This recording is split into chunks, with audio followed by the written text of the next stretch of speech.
But we're not there yet. Yeah, we are. Scientists at Stanford put human brain tissue into a rat. They wanted to see if the human neurons would merge with the rat's brain, enough to control its behavior and respond when they tickled its whiskers. Human cerebral organoids, or mini-brains, are grown in a lab, usually from reprogrammed skin cells, to study brain disorders. There it is again for all of you that screech and yell about biofield practice. Pluripotent stem cells out of the skin to grow any organ and manipulate it any way we want to. Wow. I wonder what the human body is capable of doing with its own stem cells. Do you think that if people knew that they could heal their own tissue, that would be kind of interesting? No, because we're busy scraping those cells and playing with them, putting them in rats, putting them in a little refrigerator and controlling people's brains remotely without their knowledge since the 90s. Starting to get it yet? You starting to understand that not talking about this biologically is a problem? Yeah, leave it in the woo. It's the aura. No, it's your physiology. Boy, are they busy. A year ago. If you grow neurons in vitro, like a petri dish, they'll self-organize into biological neural networks with electrical communication similar to a developing brain, and maybe even some basic ability to learn.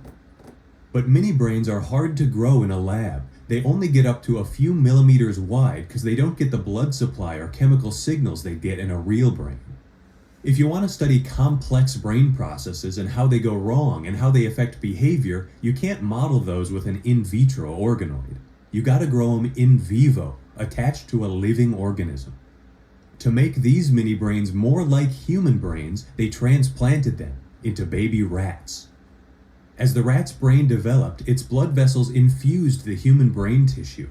They also found glial cells in the organoid, which help neurons survive and communicate in ways we don't fully understand.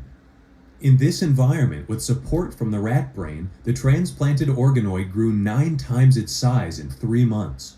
Its individual neurons got bigger than the in vitro neurons, and they were more electrically active, probably in part because they had more dendrites to pick up signals from other neurons. Transplanting the organoids led to changes in their gene expression. All your cells have basically the same genes, but they use them differently.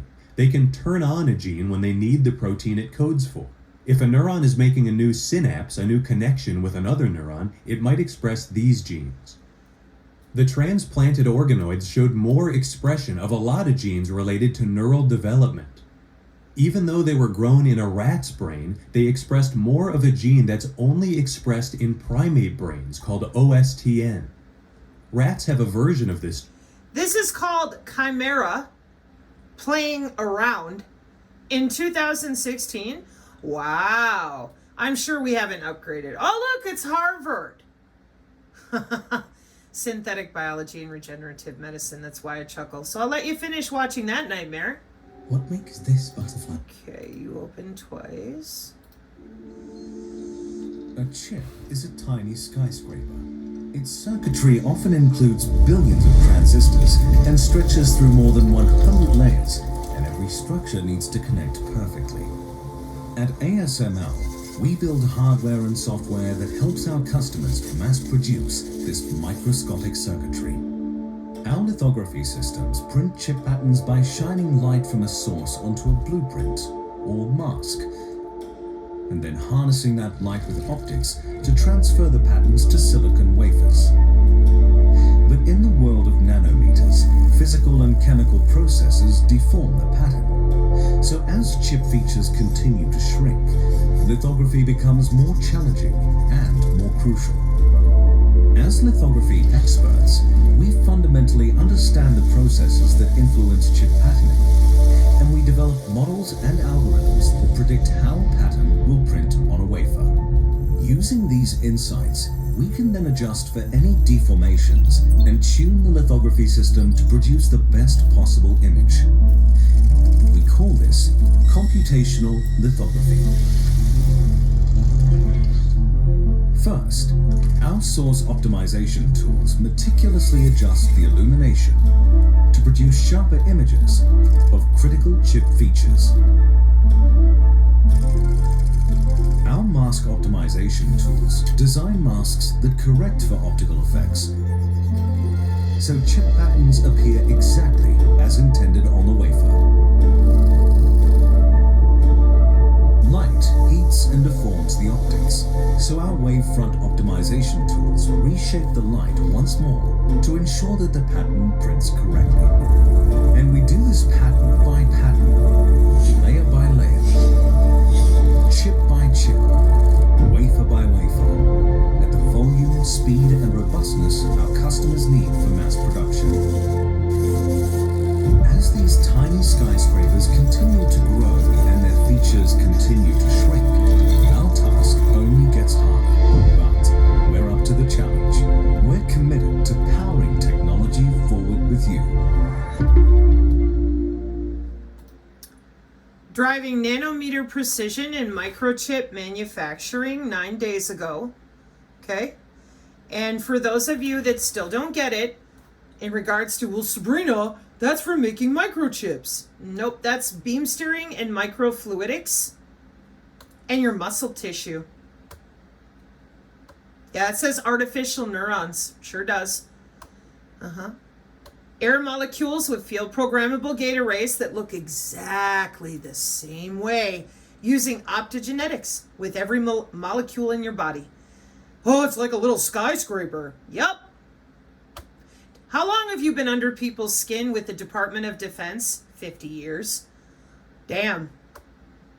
And you're using modeling and simulation software built off of human physiological anatomy? Yep.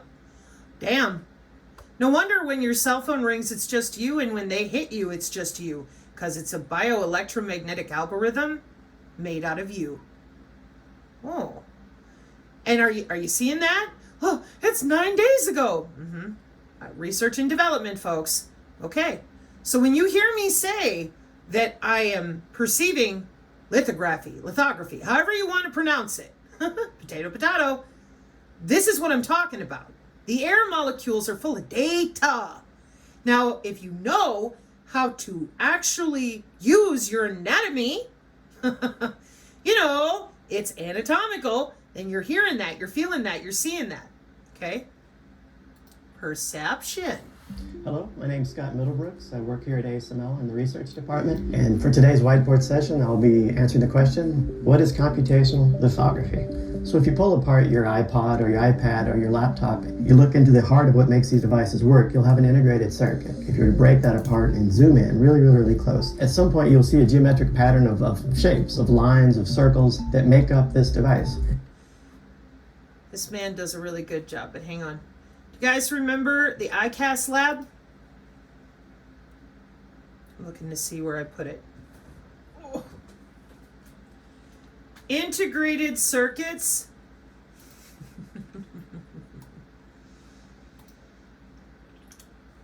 Yeah, same one. Biomedical what? Hang on, let's zoom in. What word are we seeing? Circuits, yeah. So they went to play volleyball and have dinner for their biomedical circuits and systems conference at a beautiful hotel. Yeah. What were they working on? Interface circuits. What else? Bio-inspired and neuromorphic circuits. Yeah. In vivo. What'd they just tell you? Oh, organoids and organelles. We need it in vivo. Yeah. There they are. Lab on a chip, biomems. They don't know. They got to play volleyball. And again, when you go into their conferences, then you just read word for word what they're working on. It's not a big deal. Okay? And so, for me at least, it's super confusing why the white-coated Yetis that get out there and scream and yell, they make themselves look like fools. This is biomedical engineering with circuits and systems for things like organ on a chip, for things like neuromorphic circuits and systems, for things like the digital twin that's already passed through Congress. And the way they are doing it is intra-body communication. They're using our own biology against us. Check it out. Genomics and systems biology, biosignal recording, processing, and machine learning. For what? Medical information systems. Oh, yeah. This is why when you lie, you put everyone years and years behind. No, you're going to get them dead because they don't understand what a biocyber interface even is, regardless of the fact that it's at university, because of you out there telling them all the lies and grifting and garbage. Right. So what is computational lithography? Well, at some point you'll see a geometric pattern of shapes, lines, and circles. Yeah. Real quick, what do metamaterials look like? You know, Professor Achildes' Internet of Space things. What do they actually look like? Lattice structures, matrices. Hang on. Little shapes? Wow. And I brought you in before and shown you the swastika shapes and all the other types. That's why, as I said, they know that this is our natural plasmonic and plasma environment. So they literally make up ghost stories and terrorize people away from basic information. They call it evil, they call it Nazi, whatever it is that'll keep you from learning. CERN is a demon portal. That way you never find out about biomedical engineering, digital twins, the cyclotrons. How about the worldwide metamaterial market? 2014 to 2025. Overview on metamaterial history, types, and applications at Science Direct. Let's take a look, see if I can find my shapes better. Okay, materials today in 2022. Overview on metamaterial history, types, and applications. All right. And left-handed materials. That's the popular name which is known by most inventors and people. Left-handed materials. The concept of these metamaterials was first prospective in 1968 by Veselago. His allegation that the materials with both negative permeability and positive permittivity are possible theoretically. In 1999, the scientist determines a practical way to manufacture a left-handed material which did not follow the right-hand rule of conventional type. In 2005, the Smith demonstrated a new left-handed material that exhibits negative permeability and permittivity simultaneously. Further, he carried out a microwave experimental investigation to test its uncommon characteristics. The metamaterial is derived from Greek language, whose meaning is superior or beyond. It is an artificial synthetic composite material produced by combining a number of elements, including plastic and metals. Yep. Amazing. Hang on.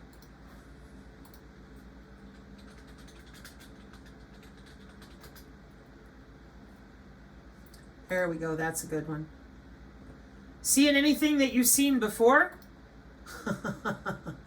The stuff that you see all around those Tibetan rugs and walls and throughout history on the cave walls. Oh, it's a plasma sprite.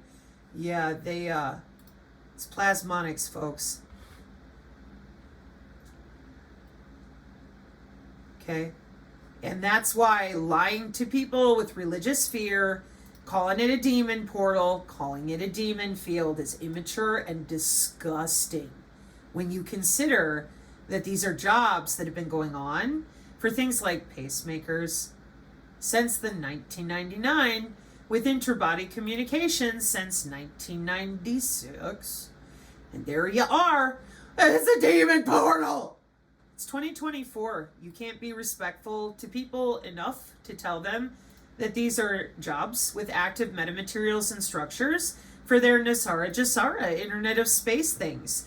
You keep telling them they're going to Mars because you fucked it up down here so bad. Well, what are you going to do once you hit Mars? If you can't fix it here on Earth, how the hell are you going to fix it on Mars? You ready to talk yet about how this really works? No. Why would we? They're plebes. They don't need to know that this is basic bitch symplectic geometry with crystallography. rotational symmetry engineered with polarization, and incident angle insensitive perfect metamaterial absorber for the X and the Ku band wireless applications. Excuse me. Yeah, as usual, it's a bunch of gobbledygook words. It's word salad. Okay, let me see if I can make it easier for you. Because when I show you this, you're like, I don't get it. Copper, substrates, whatever. Okay, hang on. Be right back.